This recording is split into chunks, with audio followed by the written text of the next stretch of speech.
I speak at. I will be doing 3 this year, or more, depending on a few factors, but there's an expo place in Kentucky. I'll be teaching this class there. In March, I will be in Harmony, North Carolina, which will be, that is how to use herbs medicinally, herbal animal care, and also I'll be teaching the top 10 survival herbs that are really important to me. So I'll be teaching those 3 classes there. That is called Mountain Readiness. And then in Prepper Camp is my favorite one. That's you're going? Awesome. Awesome. Have you ever been before? Okay, that's great. It's really, really good. It's my favorite one. This will be our 4th year going. The first couple years we just went and was learning and everything, and it was great. I really highly recommend going if you can. It is in Saluda, North Carolina. It's just a couple hours from here. All right. How many of you know Doc Jones, Dr. Patrick Jones? He has a YouTube channel. You do? Have you watched his YouTube? What do you think of it? I signed You're the one. Okay, awesome. Thank you very much. He has a school there. If you ever want to learn herbs, really good. I mean, he is an awesome teacher. I would highly recommend you going. I've got a link, and I'll show that to you. But if you go there, you can learn anything and everything about humans, yourself, your family, how to treat anything herbally, or pets, because he's also a veterinarian. He's a naturopathic physician, and I also am a naturopathic physician. I was trained to diagnose and treat through natural means, and Dr. Jones does the same. He does a lot of herbs, and so this is the link down here if you ever wanted to do that. I am an affiliate with him, but I would be saying the same thing if I wasn't an affiliate, but this link does help me if you do sign up for it. I am a homesteader. My husband and I, we have a homestead where we have animals, and we try to learn how to live off the land and animals, to be very self-sufficient. And we started doing that back in 2020 when what I like to call the pandemic happened. And so we started trying to learn everything, and it is very difficult to try to learn so much in such a small amount of time. Well, I think we've done pretty good. This is my husband over here, by the way. He's doing all the audio. His name's Jeremiah. I'm also a content creator. I do all my homesteading stuff. I film it. So if you ever want to learn, just come over to my YouTube or Rumble account. It's called Survival Homestead Teaching Farm. S.H.T.F, Survival Homestead Teaching Farm. Keep a mental note of that so you can go there and subscribe.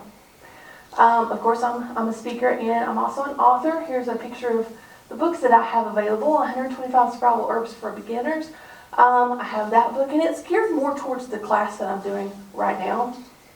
Boost Your Lazy Immune System. That class is not really herbal, but it's more along the lines of aspects of health and wellness. Like how, the best sleep, diet, exercise, attitude, having the good vitamins and minerals, things like that. Now, if you have goats or if you have rabbits, these are good notebooks. They're not actual books, but it's good notebooks to have. So you can have a health assessment, exam, keep up with things. Like you have to do like a FOMACHA check with the goats, and when you clip your rabbit nail, the nails on the rabbits, you can keep track of all that. I do have another book that's coming out very soon, and it's the Herbal Animal Care book. It's going to cover 10 different types of animals that you would normally find on a homestead. So all of these books right now are available on Amazon. They are available at Books A Million. Let's see, what's the other book? Barnes & Noble, right? Caveat. Yes. The boost of your lazy immune system and the survival herbs are basically worldwide. The Oh, these two right here are not, notebooks are yeah. just Amazon. The notebooks are on Amazon, yeah. But let's see, what else have I missed? I need to mention that I do have language and auditory issues. It's just the way that my brain is wired. Sometimes I can get thrown off really quickly. And I process a little bit slower than most people. My brain just works a little bit differently than other people's. So I just ask that if you have questions, just wait until I ask you if you have questions. That way it won't throw me off. And I also lip read.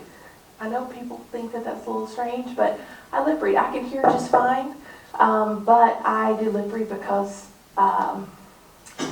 that's how I can understand language.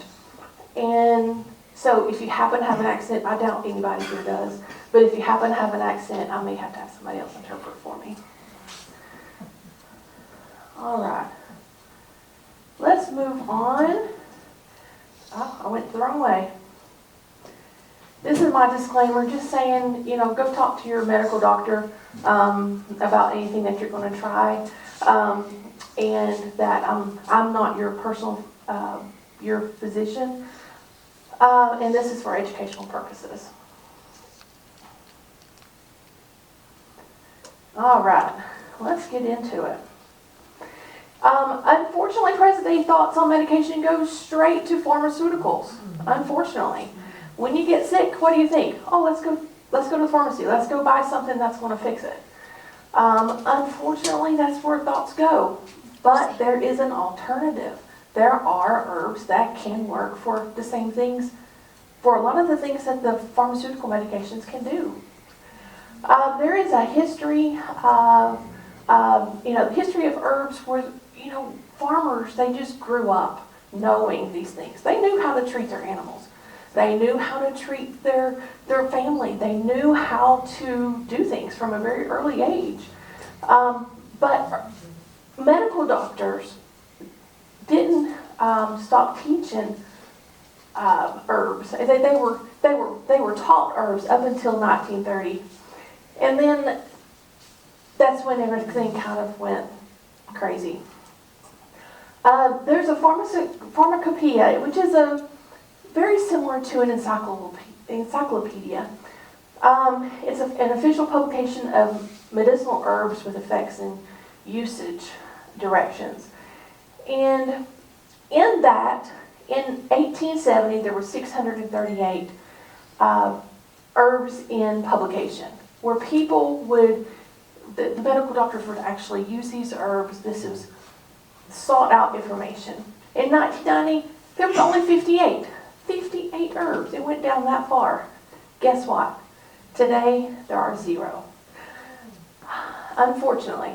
And the reason why that is plants were replaced with pharmaceuticals, which can be patented. You can't patent something that just naturally grows. So if they take an herb, parts of an herb, and they put all these chemicals in there, then it can be patented, and then they can sell it for money. Unfortunately, that's the way how it has happened. The FDA started doing that in 1965, where they started pushing all the pharmaceutical medications. So, there are herbs that are very, very, very useful. And my husband and I, we use them a lot. There's a lot of people who do. Some of the reasons that you may want to go herbal is because of how the world is right now. I mean, it's very uncertain. And maybe the doctor visits get too expensive. What if there is not a doctor to go to? What if you're just not able to afford to go to a doctor? Because, insurance companies nowadays are the ones that's really kind of directing the whole medical field, which is not right.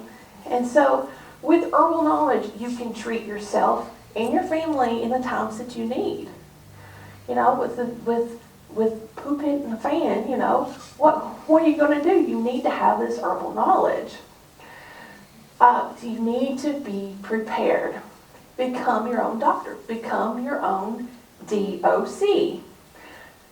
So, let me hear you say it. You can be your own DOC. Oh, come on. That wasn't really good. Everybody in the library, I know this is a library, but yeah. Let me hear you say it one more time, a little bit louder. You can be your own DOC. Awesome, thank you. All right. So herbs can be purchased or they can be grown. If you grow your herbs, your own herbs, you can expect a shelf life of about 2 years. If you purchase herbs, you can expect a shelf life of about 1 year. Unfortunately, the way that the companies that have herbs available, they don't always dry them correctly. They may not store them correctly, so what you get may not be very medicinally beneficial to you. And that's why I highly recommend that link that I suggested before, the Homegrown Herbalist, is because I know that Doc Jones is the one who does it. I know that he does all that correctly. He does a school, and he also sells the pre-made tinctures and the dried herbs. So if you grow your own herbs, don't grind them up until right before you start to use them. That just kind of helps lengthen the shelf life of those. And, some herbs may be for short-term use only. Some are for long-term. Short-term herbs, something like maybe you have a gashing cut on your arm and you want to immediately fix that. That's a short-term herb. What if you want to take something for something like blood pressure? That's more of a long-term herb. If you're going to take a long-term herb, go ahead and take a day off. Every now and then, every week or so, just take a day off. That kind of helps reset your body, and then that will make your body, sometimes it'll make your body make that herb work even better. So that's a good thing. And many herbs are fine. Many herbs are fine in pregnancy and breastfeeding. Many herbs are fine, but to err on the side of caution, it's best just to not take them while you're pregnant or breastfeeding.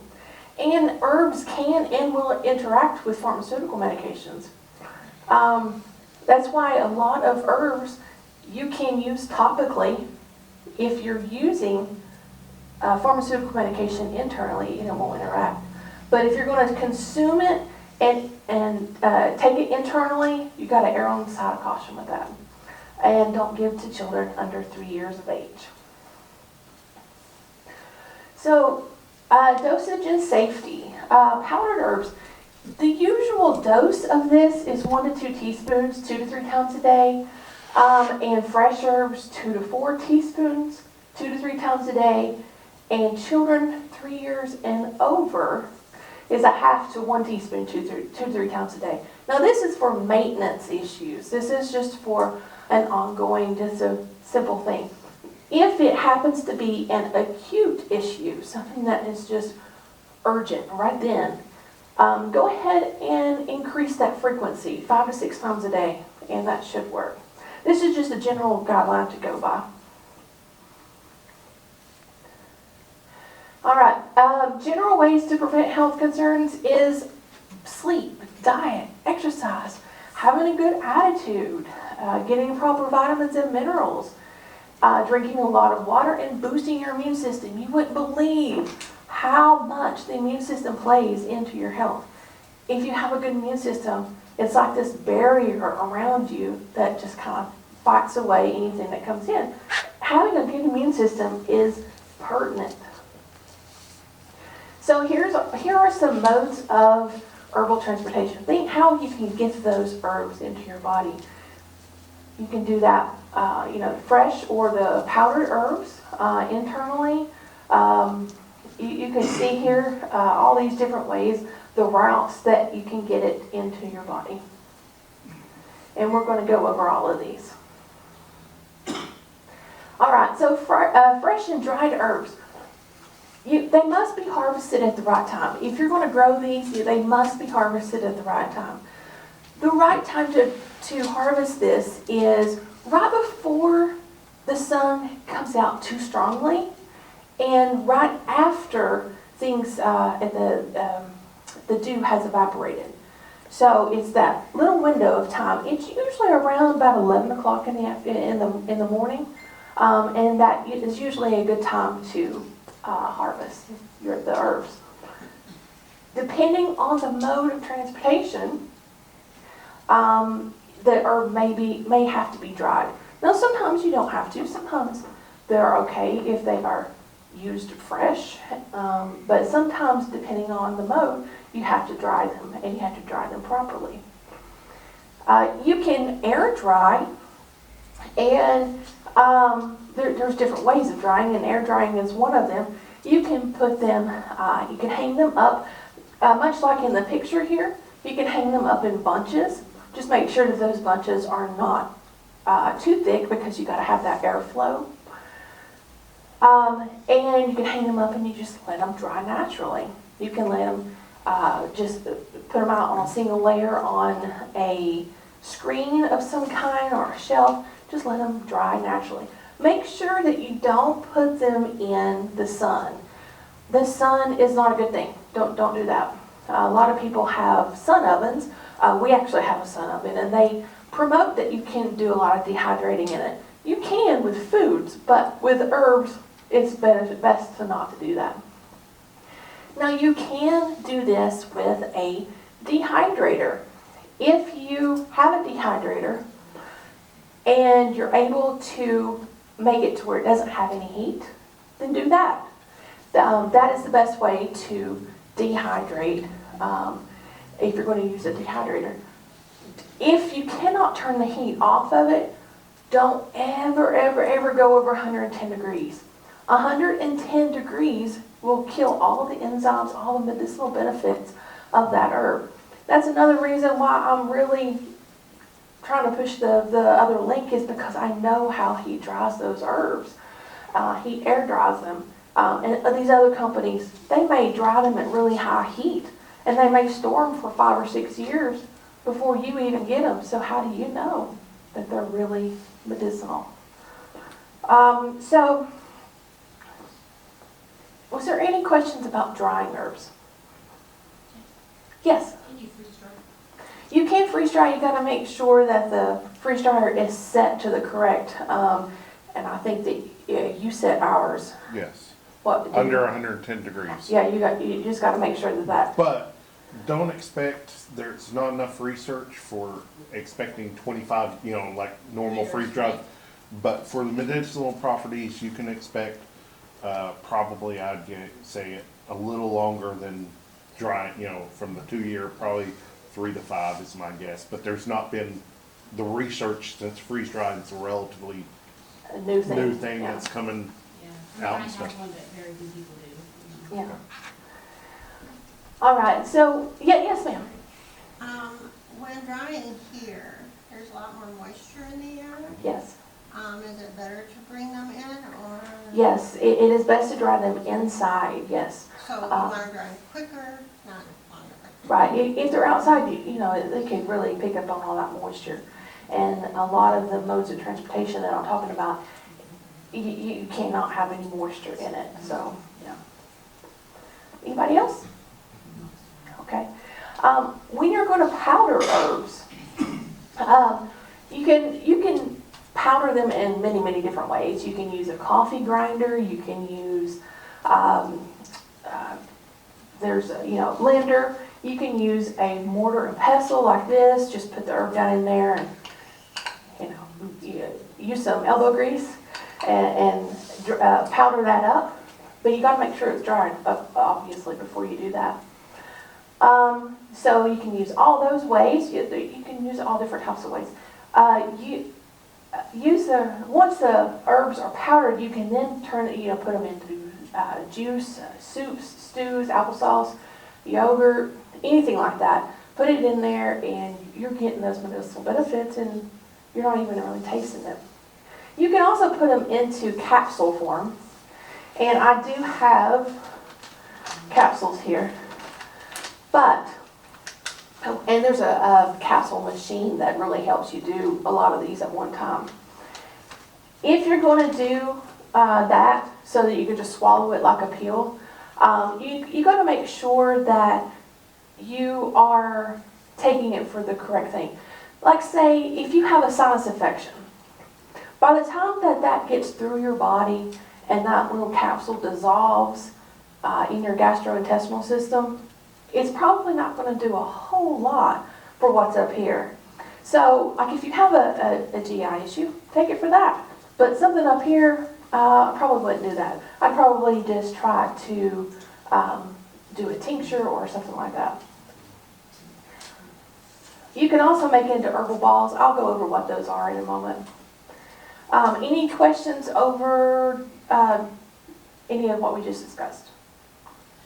Yes? How do you fit them in the tiny little capsules? Okay, you can do them manually. It takes forever. What I did was I just took the long part of it, it's called the body of it, and you just do it like that. That won't work if you don't have one of those little tiny machines. It's called a capsulate. And the one we have will do 100 at a time. And it takes just, 5 minutes to do, and it's real easy. So yeah, they make little machines like that that can help you. So. All right, so making a tea. Let's make a tea. Okay, a tea can be an infusion or a decoction. Anybody know what the difference is? Okay, an infusion is taking the flower or the leaves of an herb and making a tea from it. A decoction is using more of the bark and the root, the harder parts of the herb, and you can make a tea that way. Now, a lot of people don't make a tea correctly, and I'll show you how you should be making a tea. But it's got to be done correctly to get your full medicinal benefit from it. You can make it on the stovetop, you can do it in a cup, or you can do it in a French press. Who has a French press here? Anybody? I love them. Here's my French press. If you're unfamiliar with what a French press is, this is it. It's got a strainer in the bottom. And basically what you do is you just put your herb down into the bottom, you put your boiling water on the top, and you put this on. But you don't push it all the way down though. You just do that, just like that. You don't push this down. And then while it's steeping, between the 10 minutes and the 2 hours, while it's steeping, it's getting all those medicinal benefits. Now, the thing that most people don't do is they don't cover it. A good thing about the French press is it's covered. So after this time, when you're ready to drink it, you push that down. You've got all those medicinal benefits in the bottom. You don't have to worry about straining it or anything, and you just pour it out. But if you don't have a French press, you can always just put it in a cup. Now, you put your herbs into the cup, you put your boiling water in, and you let this steep. But you got to make sure you cover it. Got to make sure you cover it. Cover it up and let everything just steep in there really good. If you don't, all those evaporate. All the medicinal benefits evaporate. So you strain this out once that's done, and then you can drink your tea. You can always add sweetener. We grow stevia. Stevia is really easy to grow. And you can also add honey and sugar if you prefer sugar. You can also do the stovetop method, which is basically the same as the cup, but you just do it in a pot on the stove. So popular herbal teas are chamomile, basil, ginger. I'm not a big chamomile person. I do like basil tea. Has anybody tried basil tea before? Y'all need to. The ones that said no, y'all need to. It's pretty good. Okay, any questions about making a tea? Yes. So, you bring it up to a boil? Yes. Get boiling water. Yes, boiling water. About here, okay, And then let it go. yes. Okay, and Yes. how do you know where to go, 10 minutes or 2 hours, does it matter? Well, it doesn't matter, however, if you, the longer you go, the 2 hours, the more medicinal benefits you're gonna get. So, Thank you. yes, sir. Does that 110 degree, where you're talking about peeling off, does that apply to making the teas and stuff as well?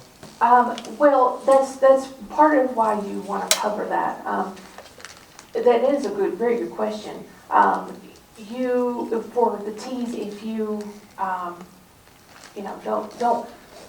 should have mentioned, don't put that in, boil your water and then turn the heat off and then pour it in. But don't continually boil it. I don't know if that answered your question or not. I appreciate it. Thank you. All right.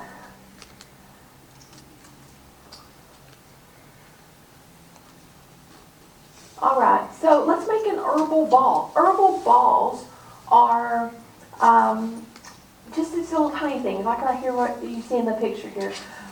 They are parts of an herb mixed with a little bit of water, and then you mix it with an herb that's really high in mucilage. Now, mucilage is a gelatinous adhesive substance, and it's a lot like what this picture is. This is not one of these herbs here, but it's a really good picture, so I wanted to show you that. It's this gelatinous material, and a lot of, like slippery elm has a lot of this in it. That's a tree, by the way, slippery elm is. Marshmallow, that's a perennial, we grow that, that's a really good one. Mallow is a good one. Comfrey, hollyhock is one. A lot of people grow hollyhock, although it is an annual, so these other ones are perennial, so that's a good thing. So you just mix 9 parts of whatever herb that you want, dried or fresh, keep that in mind, dried or fresh, with 1 part of the mucilage herb, one of these herbs up here. You just add a little bit of water to make a stiff ball, just kind of rub it around, and then you dry it. You dry those oil balls. Now, if you want to have something that's more palatable, dip it in some honey or something and then eat it, and you'll be able to get your medicinal benefits that way. Store these, if you're not going to consume them directly, store these in a cool, dark place away from any heat and moisture. Any questions about herbal balls? Yes? So the slippery elm, do you get that after you take the bark off? How do you get the... Slippery elm, there's actually some in the leaves of the Okay, of because the I elm. have one in my front yard, so I thought I have to use that. And it's usually found right at the very base of where the leaf Okay. attaches. Okay, Yeah. good. Thanks. Is it white? Is it fluid white that comes out of the leaf? Is it? It can be. Sometimes it's white, sometimes it's just clear. Yeah. Okay. Okay, so making an herbal oil. Let me show you how to make an herbal oil. The difference between an essential oil and an herbal oil. Does anybody know?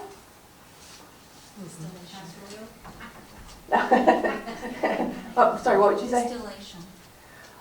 Sort of, in a way. Essential oils are the oils that are naturally in an herb or whatever it is. Like we just made it an orange essential oil, but it's the oils that are naturally in the herb. An herbal oil is taking an herb and putting it into a carrier oil. Now a carrier oil is, it can be anything like olive oil, almond oil, coconut oil, grapeseed oil, avocado oil, anything that is plant-based is really good. And there's 2 ways of doing this. There's a short way and a long way. If you're going to do it the long way, which requires heat, the short way. If you're going to do it the short way, which requires heat, you've got to have a high heat point oil. I use grapeseed oil a lot. I use that for oil pulling too. I know I should use coconut oil, but does anybody know what oil pulling is? I like oil pulling. I've never had a cavity and I'm almost 44 years old, so That's a good thing. Okay, so the herbs must be dried to make an oil, because if there's moisture in there, then it can become rancid pretty quickly. It will just help the shelf life if it is dried. You can store this for a year or two if it's stored properly in a cool, dark, dry place. And then once you make it, then you can just rub it on your skin as needed. Now, in order to make an herbal oil, this is the short way. You have your pot of boiling water, and then you have this is called a double boiler, and you just set that inside. You would put your herbs down in here, and then that carrier oil, and that just heats everything up. Make sure that it doesn't get too hot. The heat is faster. It makes it faster. I do prefer the longer way, which I will show you here in just a minute. Once you have done this for about half an hour or so, just take the herbs out, strain the herbs out, pour them into your whatever container that you want to put them in, and then you've got an herbal oil because it's infused into that oil. It's much like a tea where you infuse that herb into water, but this is just infusing into oil. Now, if you're going to do this the long way, which I do recommend, is getting a jar. It can be any jar. It doesn't have to be a canning jar. I have my in-laws are my neighbors, and my mother-in-law saves all her glass jars for me, and I'm so appreciative because this is what I do a lot of my tinctures and oils and things like that in. You can use just any jar. This is like a salsa jar. You put the oil, you put the herbs down into the jar.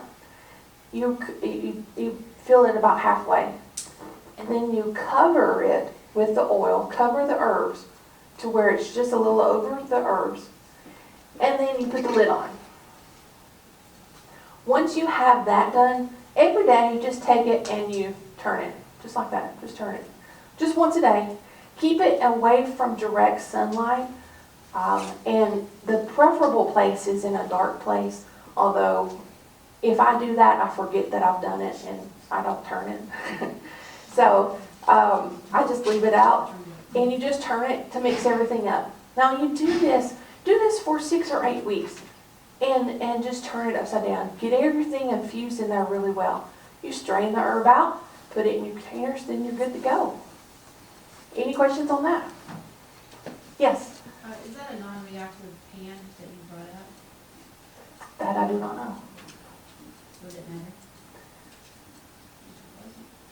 I mean, I'm not really sure. not to, right, like non-reactive. Yeah, I didn't know baby was. that's a good question. I'm not really sure about that. I guess you would need to check and make sure it's not a non-reactive container that you put in. Right, right. That's correct, yeah. All right. Any other questions? Yes, sir. Going back to the temperature of steeping that, Yes. you said bring it to a boil. How long, you know? For about half an hour. Make sure that it's not, it's a boil, but it's not a rolling boil. Like a simmer? Yeah. It's still really warm, so it's infusing out, using the heat to infuse everything. But, yeah, when you use heat, it really messes with things. It's a lot faster, a lot quicker. But this is why I really recommend the longer way. It does take 6 or 8 weeks, but you're making sure that you get all those medicinal benefits. All right. Question, Oh, yes. just to clarify on that, are you actually keeping the water at a boil for 30 minutes, or are you just bringing it to a boil, putting it? Yeah, for this one, yes, you're continuously maintaining. A slow.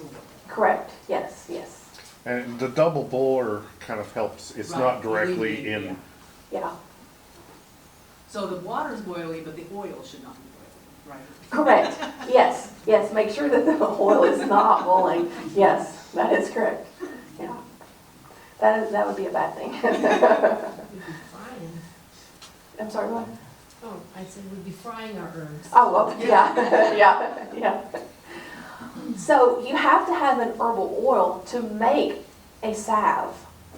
And basically what you do is you just have your herbal oil, and you have it, you put it in your double boiler here. You have your herbal oil, and then you put beeswax inside to make it a solid substance. Now, the problem is a lot of beeswax that you can purchase,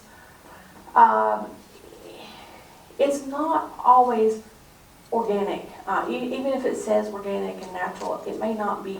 A lot of companies now are making it to where it's just like little plastic pellets that you're putting in. So you've got to be really careful. If you know somebody who does bees, that beeswax is the best. But you use 5 parts of the oil to 1 part of the beeswax. And you only heat it up just long enough to get that beeswax to melt. And the good thing is you know exactly what's going on in your skin. You just dab it on the wounds if you need it. If it contains comfrey, this is something you really need to remember. If it contains comfrey, do not put it on puncture wounds. Because if you do, it heals so good. Comfrey heals the skin so quickly that it will heal the top part, and before it will heal the under part. And so that's going to create a lot of issues there. So do not use comfrey on deep wounds or puncture wounds. I used comfrey, and I made a comfrey and calendula salve this past year when I had carpal tunnel surgery in both of my hands. And the day that I got my sutures taken out, I put that on there. It looked pretty rough, and I put that on there. I just rubbed it in. 24 hours later, you couldn't even tell that I'd had surgery. Comfrey heals that quickly. It really, really does. Was there any questions about the salve? Okay. Let's make a tincture. So anybody know what the difference between a tincture and an extract is? Oh. Not exactly. The difference between a tincture and an extract. A tincture is using alcohol. And an extract is using things like apple cider vinegar. A tea can actually be considered an extract, sort of. You can put it in types of oils, or you can use glycerin for an extract. It always confuses me with vanilla extract in the grocery store, because they say it's extract, but it's actually in alcohol. So it's actually vanilla tincture is what it is. The alcohol preserves the herbs indefinitely if you do it correctly and you store it properly. The alcohol will preserve all of those medicinal benefits inside that bottle indefinitely. When you're making a tincture, you need to have alcohol, 80 to 100 proof alcohol. This, it could be any alcohol. A vodka is usually the cheapest, and you can buy that pretty cheaply. But you must use dried herbs. You must use dried herbs. If you use fresh herbs, that moisture that's in those fresh herbs will not mix with that water, with the alcohol, and that water content will mess everything up. It will not have a very long shelf life at all. And you must have amber bottles. This is an amber bottle here, it's a tincture bottle. Amber is the color of the bottle. And the reason why you need amber bottles, you can use other bottles, except you've got to keep them in a dark place always. These bottles will keep the light from penetrating in. So if you put them in here, you're storing them for a good long time. When you take that, it is absorbed into your mucous membranes, and it starts to work on your body almost immediately. You put it underneath your tongue is what you do. You put a few drops under your tongue. If you're going to use this internally, you can do a tincture externally. I'll go into that in a moment. Internally, put that under your tongue, let it sit for a little while, maybe 30 seconds, and then swallow. However, I did this not too long ago, and I was taking a lot of tinctures at one time because I just wasn't feeling all that great, and I was wanting to get ahead of whatever was going on. I was taking a lot of tinctures at one time, and it started to make the underside of my tongue kind of raw. So I have learned that you can put it in a little bit of water if you can't do that and just drink it down. It does help. The preferable way is just underneath your tongue, and but the other way works is just as well. It does require a much lesser dose because it's more concentrated. It requires a much lesser dose than if you were going to take capsules or eating a fresh herb. You'd have to take a lot of that to equal the amount of what would be in the tincture. And it does taste bad. It really, really tastes bad. If anybody has ever had a tincture, it tastes bad. But it works good. They can be used externally as well, topically on your skin. Like a good example is plantain herb. Does anybody know anything about the plantain herb? Plantain, you probably, if you've walked in grass today, you've probably walked on it. It is everywhere around here. It is really great for drawing out things like bee stings. I'm highly allergic to bees, and we have bees on our farmstead, our homestead, and I have actually got stung many, many times this past year. And my first thought is, let's go get some plantain. Now, you pick the plantain, and I wish I had some to show you. It's just where that cold spell hit. We don't have any right now. You pick that plantain, and by the way, it's not the banana part. It's not the banana thing that everybody thinks about plantain. It's a plantain herb. You pick that. You can either mix that with some water and make a paste. Let's say I got stung on my arm. Make a paste and put that on there. Or what I do is a spit poultice, which means I take it, I put it in my mouth, I chew it up, grind it up as much as I can and spit it out. That plantain will pull out all of those, the poison and everything. You leave that on there for about 30 minutes. You won't even know that you've been stung. I mean, honestly, it's amazing. And I'm highly allergic, so, before I knew about plantain, I'd be having to rush to the hospital because of anaphylaxis. But this completely takes care of it. But with a tincture, if you have a plantain tincture already made, you could just spray that right on there. I personally don't think it works as well as a spit poultice, but you could spray it on there and you don't have to worry about that mess or chewing all that up. Now, if you're going to use it topically, you have to water it down. Now, what I mean by that is not putting water into the bottle, not into the actual bottle that you've made. You got to have a separate bottle. So this is the one that you've made here. You have a separate bottle over here, and you would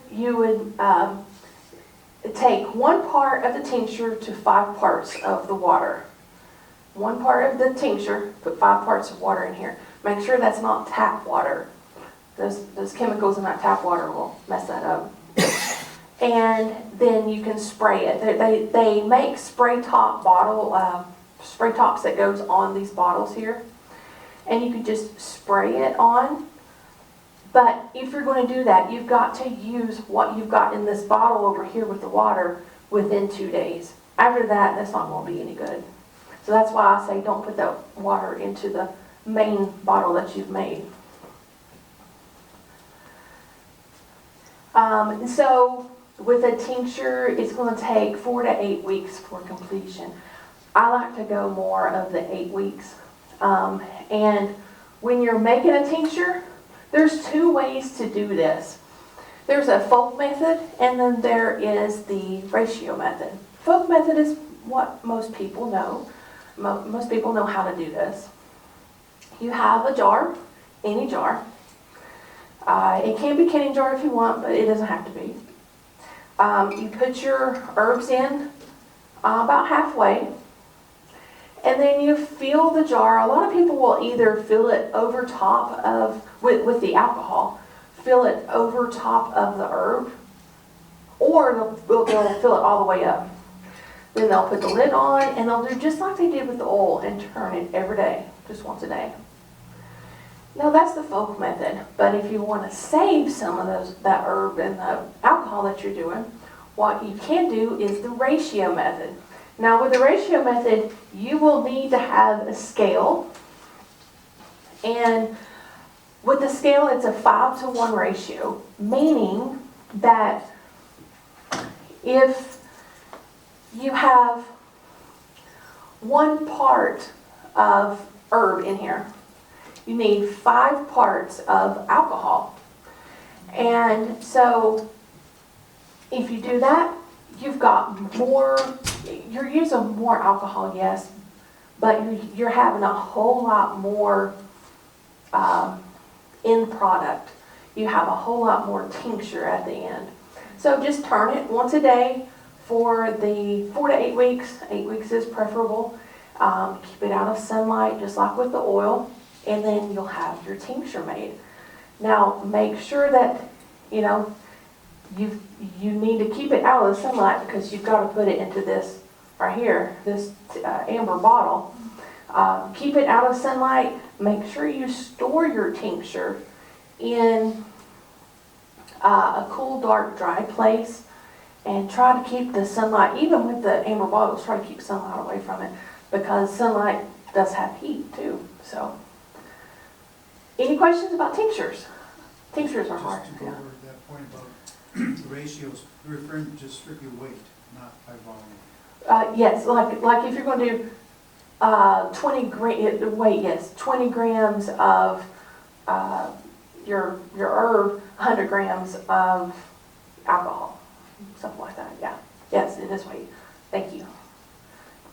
Anybody else?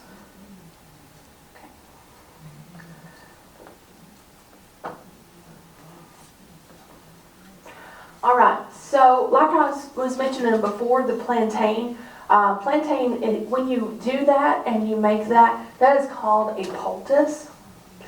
And it can be very, very effective on certain things. So plantain specifically, you know, that's good for the drawing out of venom. You can use it for snake bites, you can use it for bee stings, you can use it for spider bites.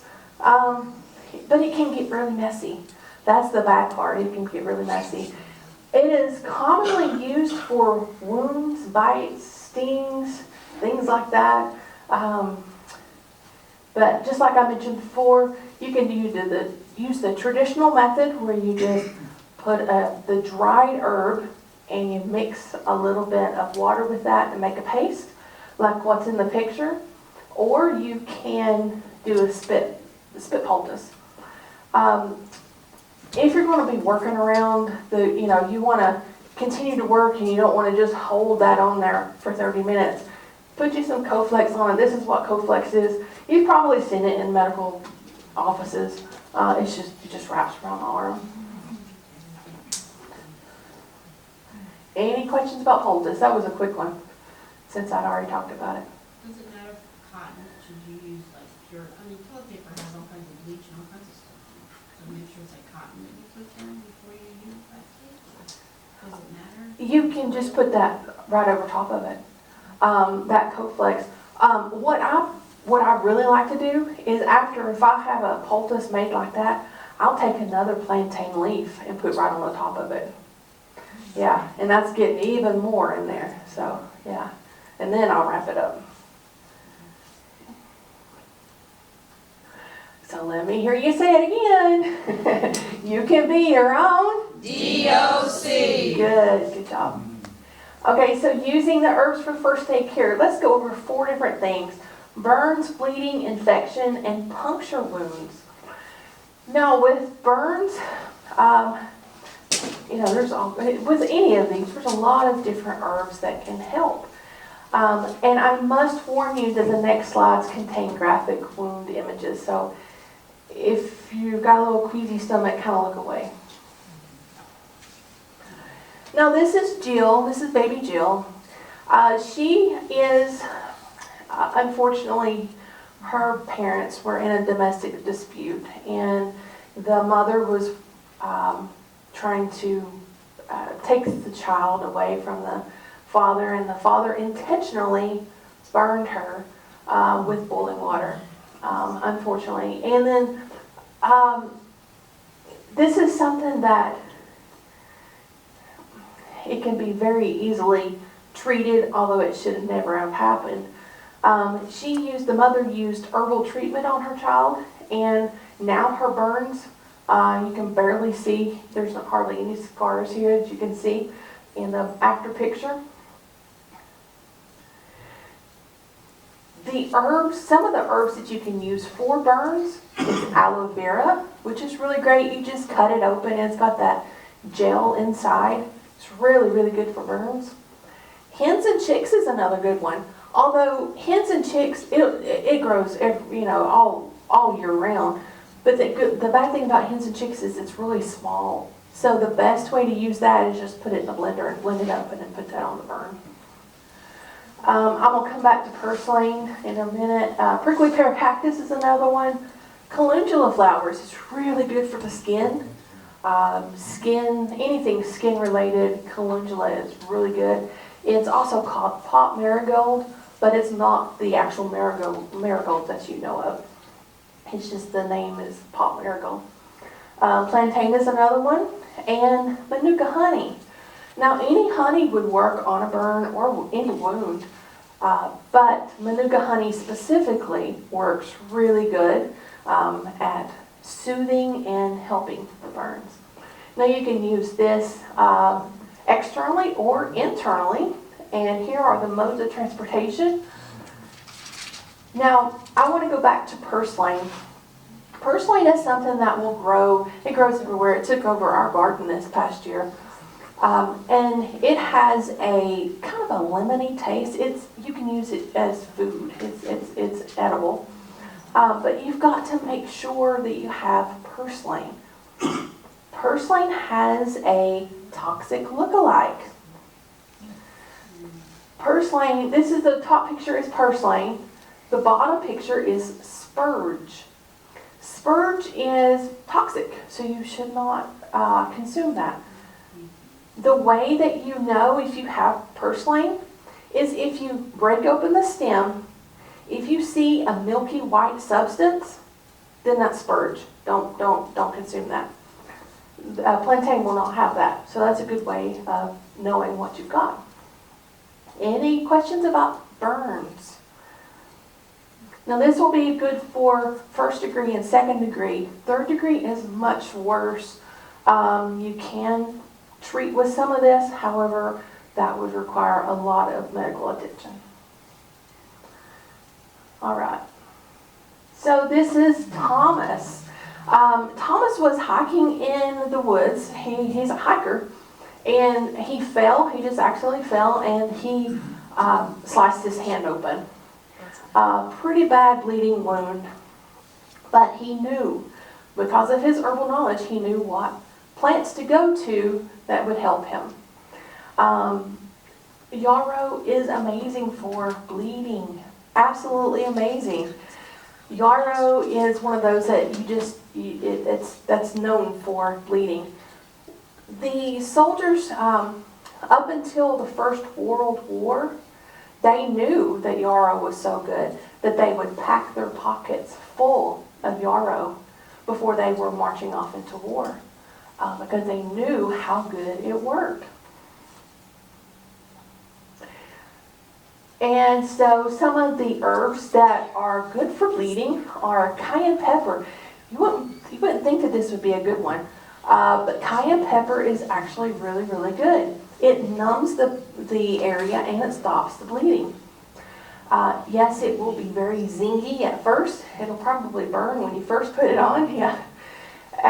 But then it will start to be very soothing. Like I mentioned before, the yarrow leaves and the flowers are really great. Calendula, because it's skin related, calendula is really good. Comfrey, because comfrey heals so quickly.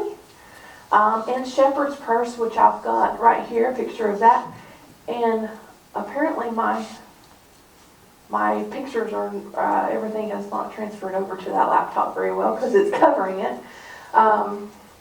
But you can use this in many different ways, externally or internally. Now, you've got to make sure, if you're using yarrow, you've got to make sure that you've got yarrow because it has a toxic lookalike as well. Yarrow, there's many things that look like yarrow, like Queen Anne's lace, wild carrots, poison hemlock. That's the toxic one.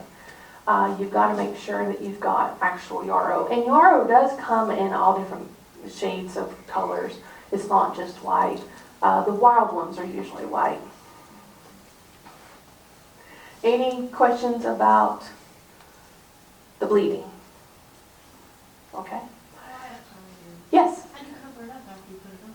Do you just let it air, or is there any way of, you need to protect it after you put it on? Well, once you put it on, you can use that if you're in a situation where you can get to it, like that Coflex that I was talking about.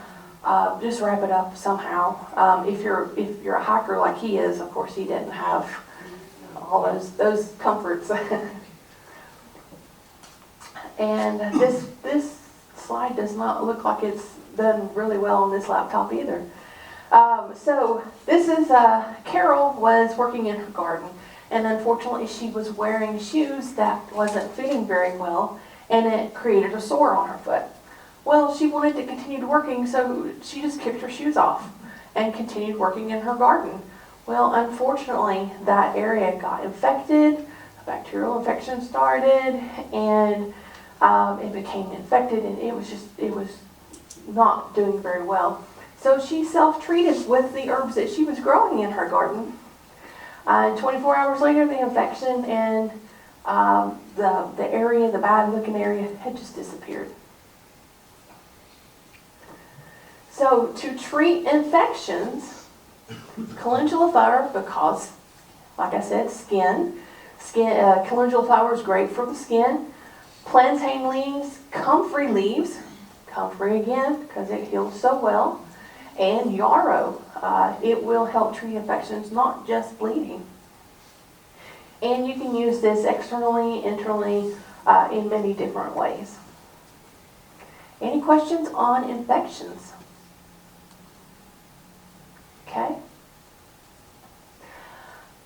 This is Wade. Wade was building an outdoor shed, and he was putting a window into the shed, and he accidentally dropped it, and he stepped on the broken piece of glass, and it went through his foot. He had a puncture wound.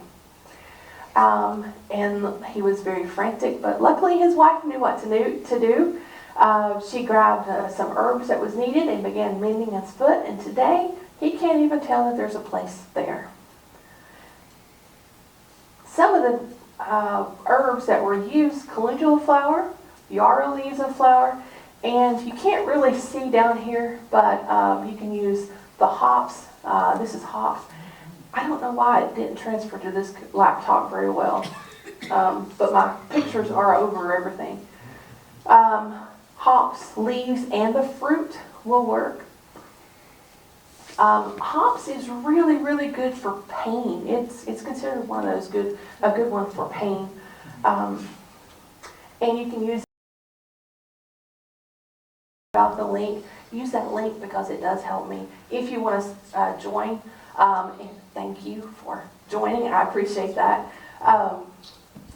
And if you do that, you can go on.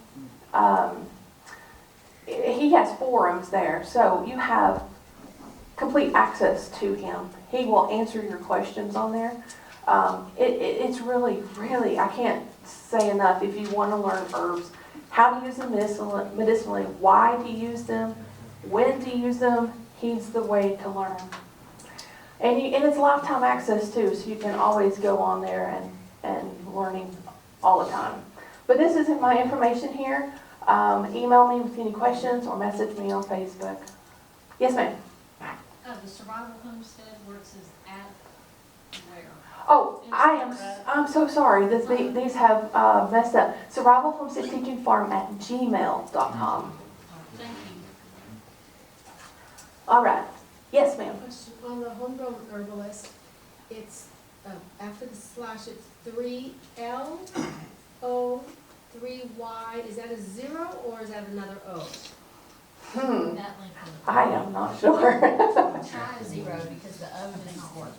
Okay, that's good. She's got cards where, Yes, he brought up a good point. I do have cards with all this information on it. Yeah, I've got those right here. If anybody wants one, I'll set them up here. Anybody come here. it's got the picture thing where you can scan the QR code. Oh, perfect. Yeah. All that information is on here. Okay, anybody else have questions? Well, I appreciate your time. I'm sorry we've had some technical difficulties, and my slides were not all the best with this other laptop here, but we got through it. Well, Yeah. the slides weren't right because that's a 2010 PowerPoint, where yours is like Okay, 10 years newer or more. okay, that's why. They brought that up about, We'll have to figure out something for next time. If you need the slides, we can just email us and we'll try to get them to you. Yeah, we're happy to email them to you if you like. Yeah, if anybody wants to come to Herbal Camp for any of the other ones that I talked about, come on. I mean, it's really so much fun. It really is. When we first went there, it's Friday, Saturday, and Sunday, and that Sunday came and it was like, I don't want to go home. I met so many good people and so many like-minded people there, and I just really, really enjoyed it. So I'm sure you'll enjoy it too. All right. Yeah. Well, what classes are you guys teaching at Prepper Camp? Oh, there's all You guys. me specifically. Yeah. I am teaching this class here in herbal animal care. That's a good one. Yeah, this is actually the first time, y'all are first time seeing these new slides. I've redone everything from last year. And actually the herbal animal care is all new too. So, yeah, I'm teaching those there. Yes, ma'am. Will you send an email out with that information on the, With Prepper Camp? Prepper Camp? Yeah, I can. Yeah, I will be happy to do that. Yes, ma'am. the meeting that's coming up? I just want to make sure, is it the same place we were before? Yes. Second Tuesday of every month, it'll be at the Carter Christian Church at 6 p.m. every Tuesday. Yeah. Any other questions? All right. Thank you all so much for attending. I appreciate it. Thank you. Thank you.